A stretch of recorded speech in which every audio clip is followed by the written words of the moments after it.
Yo, I appreciate y'all boys tuning into another YouTube video, man. We got some news, bruh. Diego Lopes will be taking on Silva for UFC Noche. And, like, y'all might be like, bro, why you sound so down about it? It's a fire fight. Like, it's a good fight. I don't know, like, why you sound so down or not amped about it. Bro, I'm actually excited for the fight. The fact of the matter is, though, you have two Brazilians headlining a Mexican event. And I know Diego Lopes, he's like an honorary Mexican. You know, he trains in Mexico. He's been living in Mexico a long time. I get it. You know, they look at him as one of them. But at the end of the day, he's Brazilian, you know? Like, and I wouldn't mind Diego being in the main event. He should be in the main event of that event. But the thing is, you have Diego Lopes fighting, 11 spots back in the rankings against somebody who's ranked number 13. Instead, when you have people like Lerone Murphy, Yair, I don't even want to say his name, but Yair Rodriguez, not Ortega, but you have names that's there that he could fight. And even Mavzar rematch. But instead, you have Diego fighting all the way back against somebody that's outside of the top 10 when he just fought for a title. That makes no sense to me, bro. It makes no sense to me at all. I don't like it. And it's so sad that the state of the UFC is like this. Like, it's so sad.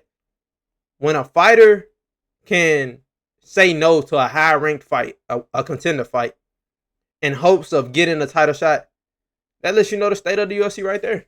And Dana White, he don't care, bro. He don't care. He don't care about putting on the fights that make the most sense. He care about putting on the fights that make him the most amount of money, bro.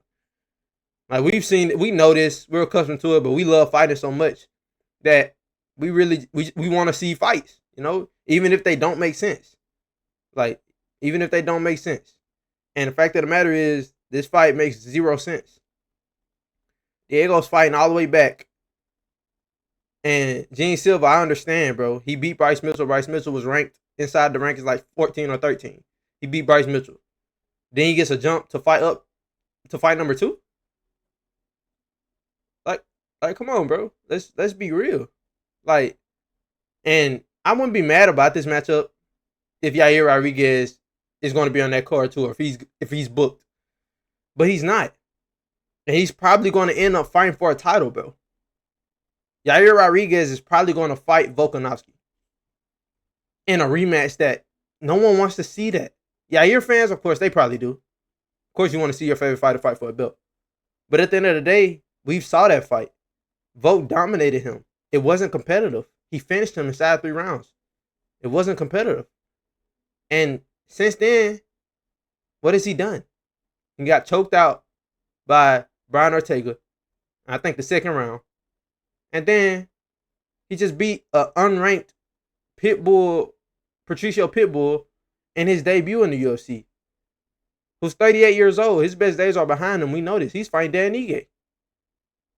And it's so frustrating because they're obvious fights. It's not like it's fights that like, ooh, man, that came out of the blue. I don't know. It's an obvious match. If they beef, if 2 fighters are beefing, and Dana loves those type of stories, he tried to make Aljo and Marab fight each other. You know, no beef. They're friends. 2 guys literally like hate each other's guts. Put them in the cage with each other. Put them in the cage. That's a true #1 contender fight. Like, when I heard him say Diego Lopes' name, you know, getting announced, I was so happy. I was legit like, oh, yes, here we go. And then my heart dropped as soon as I heard Gene Silva. Because, like, bro, it's definitely a winnable fight for Diego, 100%. But he deserves so much better than that, though. But Diego, he's a warrior, and he just wants to fight. So he doesn't care who, you know. If you're gonna do Yair versus Volk for the belt, what's the point? Like, what's the point? We just gonna hand Yair free title shots? Like, he's a duck. Yair Rodriguez is a duck, bro. He's a duck. Diego Lopes would never. But that's to be Mavzar fighting Volk. Now, I don't know what's going to happen. Pico and Mazar, they're fighting a little over a month from now. What's today? Yeah, a month from now, basically.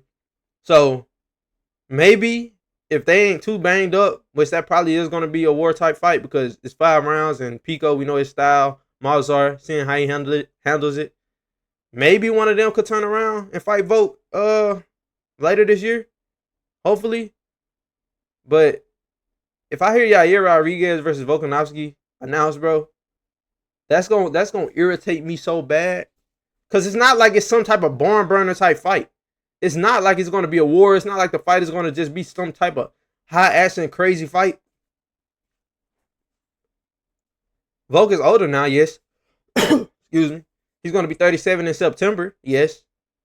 But the thing is, like, we giving Yair these privileges. Like, Yair is just some type of fan favorite. He's some type of, like, you know, I would have rather Gene Silva get the title shot over Yair. Being real, completely honest. But, you know, the UFC, they're going to do what they want to do. Dana White is going to do it, you know, what makes him the most money. Hunter, he doesn't say anything or do anything. You know, he manipulates fighters behind the scenes. But besides that, it's like none of this stuff makes any sense, bro. And looking at the heavyweight rankings, the dude who just lost to Curtis Blaydes, he's ranked number 15. I don't know, bro. The state of the UFC isn't at its best right now. Like, it wouldn't be bad if the fights that made sense got put on, bro. Like, we knew this, though. We saw Izzy come off a loss and fight Dricus. We saw Sean come off a loss and fight Marab. Like, you know, Justin Gaethje, he says he's not fighting anybody unless it's for the belt. Like, you have fighters that saying they not going to fight unless it's for a title. And then the UFC is saying, tucking their tail and saying, okay, let's give him a title shot. That makes a lot of sense, doesn't it? It makes no sense at all. Like, fighters shouldn't be able to bully their bosses, bro. Like, they're under you. They're signed to your promotion, your organization. And you mean to tell me that they can say yes and no? And it's not like Yair getting offered a lower ranked fight. He's getting offered a higher ranked fight against somebody he doesn't like, who just fought for the belt, against a dude who finished him in 3 rounds, and it was a competitive fight. Literally. So looking at it, seeing it, I'm like, bro, what does Yair have on Dana White? Like, what did Yair do to get this type of, like, you know, freedom? Who is he? Who is Yair? Like, what? Like, every big fight that Yair has been in, he's lost. He was losing to the Korean Zombie too. If you know, you know. Miracle happened, yeah. Josh Emmett, like, that's his best performance right there. It's Josh Emmett. And look at, no knock on Josh Emmett, but look at him. What's his record in the UFC? Like, what, 8-7, 10-8, something like that. Like, Yair is a duck. He's a duck. He shouldn't be fighting for the title. He shouldn't even be in the title conversation. He shouldn't be able to say no to a high-ranked fight and hopes for getting a title shot in the UFC, give them what they want. That doesn't make sense. You know? I know what the UFC wants. They want a Mexican champion, though. They really do. They want a Mexican champion in hopes of that, because they talking about going to having the UFC Noche 2 times. And you know what Dana White see? He don't care about the fights. He just see this. He just see money, bro. That's all he see. He off promoting boxing. Probably gonna make $100 million from doing that. Like, Dana don't care about the sport like he used to, bro. He don't got a grind like he used to. Like, he don't. He can get Hunter to matchmake, Mick, Sean, get them to do it while he just off promote boxing, and we good. He just hope he can have a Mexican champion. That's why he want to do UFC Noche 2 times, and probably why Yair gonna fight for the belt. Because Yair definitely could win the fight. You know, Volk is, you know, older, 2 KO losses. Yair could definitely win the fight. I wouldn't pick him to win the fight. But they're praying and hoping that Yair wins that fight. if and when they book him versus Volkanovski. Like, that's the truth. That's the fact of the matter. It makes no sense. It just doesn't make sense. But I mean, I can't really, we can't control anything as fans, as fight fans. We just gotta, we gonna watch the fights. We gonna watch. Like, especially I make content. Like, all I do is watch fighting. So I'm gonna be paying attention to everything. But this coming out my mouth is probably not gonna, probably not gonna happen.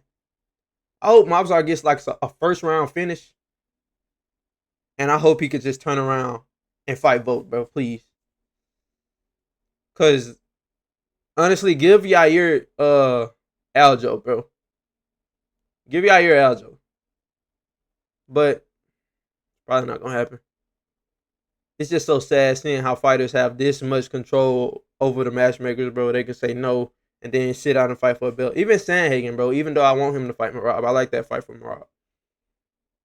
He said no to Jan for a clear title eliminator. Now Jan is fighting number fucking 12, 13. It's the same fucking position, bro. Like, it's the same position. Say no. A higher ranked contender says no to you, so now you got to fight somebody already back just because you want to fight. Makes no sense. Makes no sense. But y'all boys, I appreciate y'all tuning in to another video. Join the Discord, link in the bio.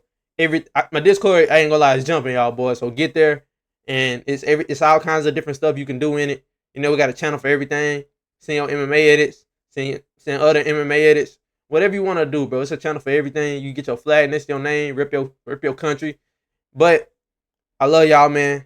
And as always, I'm gonna see y'all on the next one.